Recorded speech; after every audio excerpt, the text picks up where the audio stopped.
La voz de Fernando Ortiz Proal. Fernando, qué gusto saludarte en la mañana de este jueves, bienvenido. Hola Ángel, muy buenos días, qué gusto escucharte. Gracias por estar con nosotros, amigos. Como saben, Fernando con su enorme generosidad nos brinda su punto de vista sobre los grandes temas de la agenda nacional. ¿De qué platicamos el día de hoy, Fer? Pues estimado Ángel, otra vez, como cada semana, tenemos muchos asuntos que podemos desmenuzar en este importante espacio, pero podemos arrancar con este desplante que tiene el presidente López Obrador y el 4 de julio, un día de suyo emblemático para los norteamericanos, en una defensa pues que parece cuando menos estéril a la figura de Julian Assange, el australiano creador de este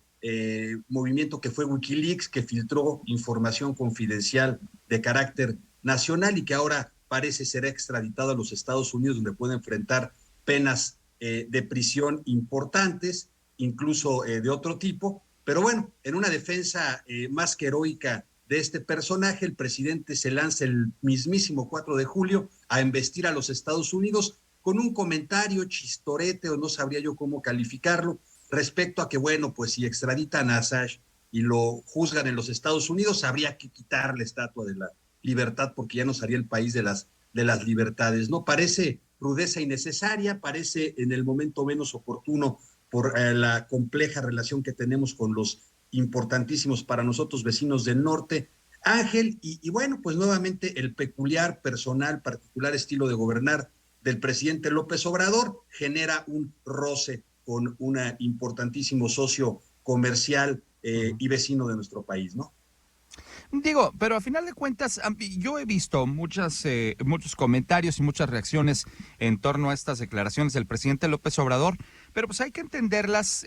también en su justo contexto. Había quien le criticó precisamente por esta declaración y suponía que cómo era posible que se pensara siquiera en quitar este monumento de la Estatua de la Libertad. A mí me parece que es una figura pues retórica, es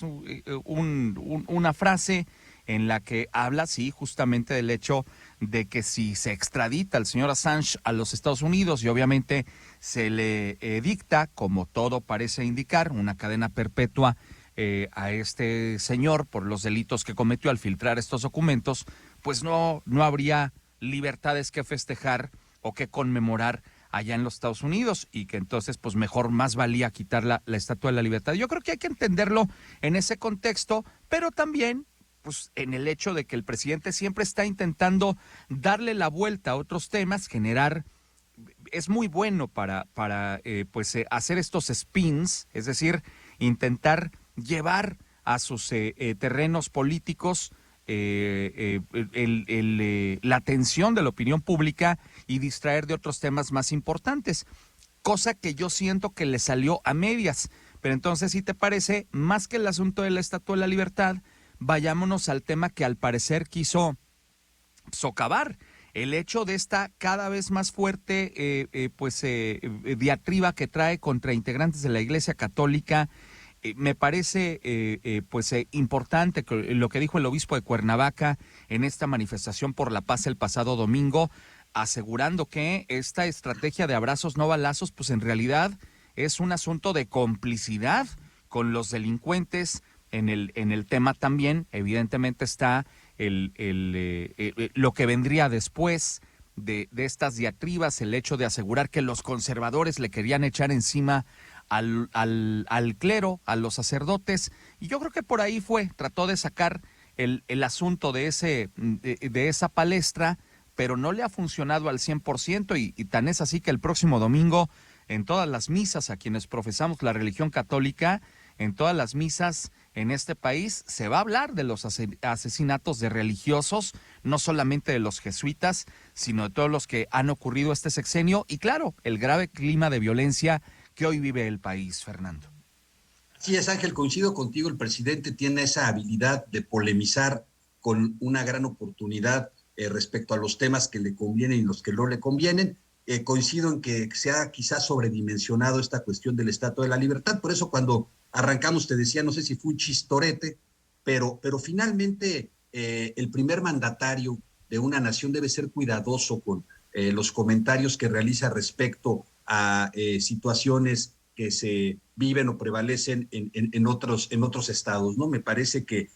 debemos ser muy cuidadosos con eso. El presidente lo había sido al principio, incluso en la era Trump, que fue más compleja aparentemente que la actual en cuanto a al discurso binacional.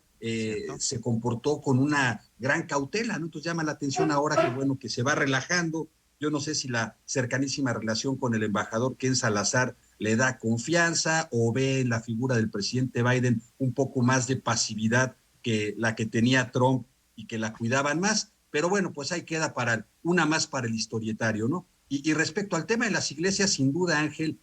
me parece delicado que el presidente o el discurso del presidente en ocasiones trata a sectores o a factores reales de poder, como pudieran ser en este caso las iglesias, y perdón por la expresión, como si fueran incapaces intelectuales, ¿no? Como si todo aquello que saliera de estos factores reales de poder pudiera ser objeto de manipulación y de hecho fuera manipulado por esta entelequia, ¿no? Por este fantasma del conservadurismo, de la mafia del poder, que se reduce básicamente a quienes no piensan como él y a sus enemigos, ¿no? Me parece que el agravio está no solo en lo que se dice, no solo en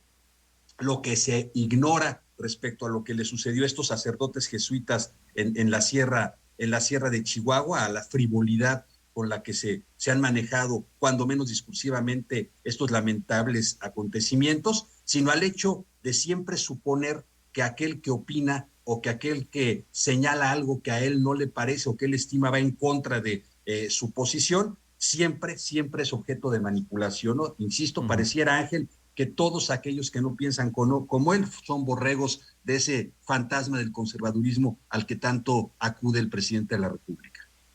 Muchos especialistas han señalado, Fernando, que a diferencia de lo que ha pasado con otros asesinatos y con otros hechos de violencia en el país, el asesinato de los dos jesuitas iba a marcar un punto de inflexión en cómo se trataba el tema de la seguridad en el país. ¿Por qué? Pues porque a final de cuentas los jesuitas son una comunidad con,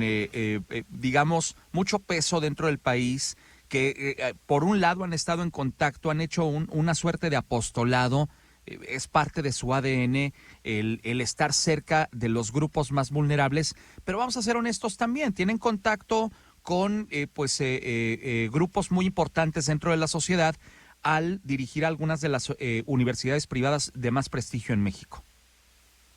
Así es, ¿no? La comunidad universitaria iberoamericana es muy relevante, Ángel, pero también es una comunidad que históricamente jugó muy cerca en momentos políticos complicados con el presidente López Obrador, aquel movimiento que se generó en el campus de la Ciudad de México de la Universidad Iberoamericana,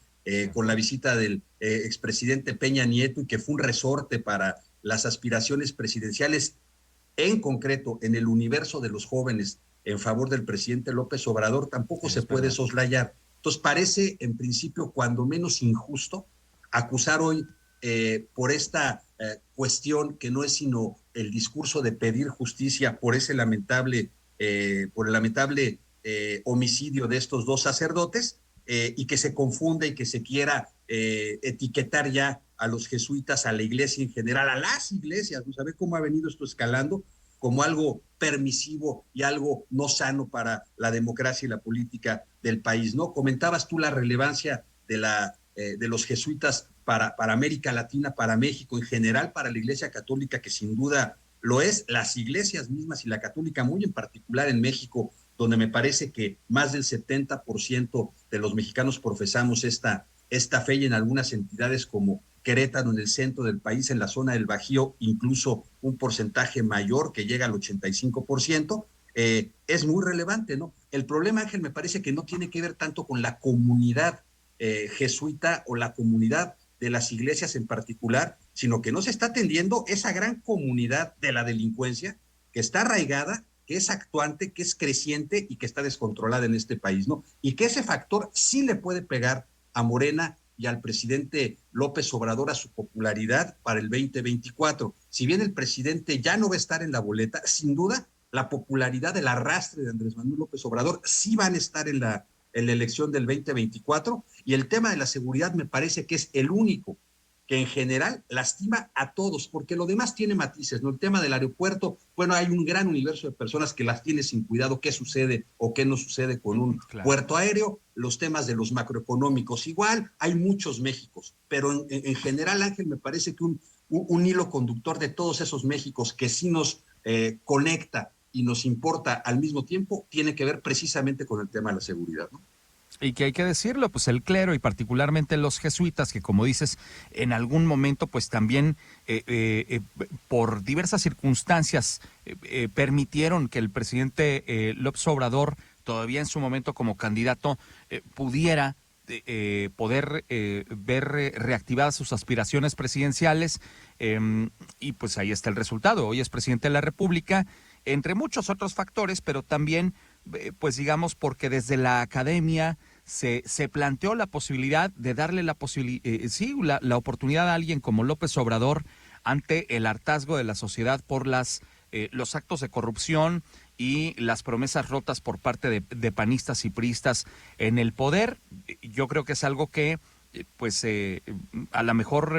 no se ha dimensionado en su justo tamaño por parte del presidente y sus asesores, y yo creo que aquí sí, a diferencia de los otros enemigos que el presidente se ha venido buscando a lo largo de estos años y a los que atiza justamente desde la conferencia de prensa todos los días, acá sí creo que hay un punto de inflexión distinto por el enorme peso moral que tiene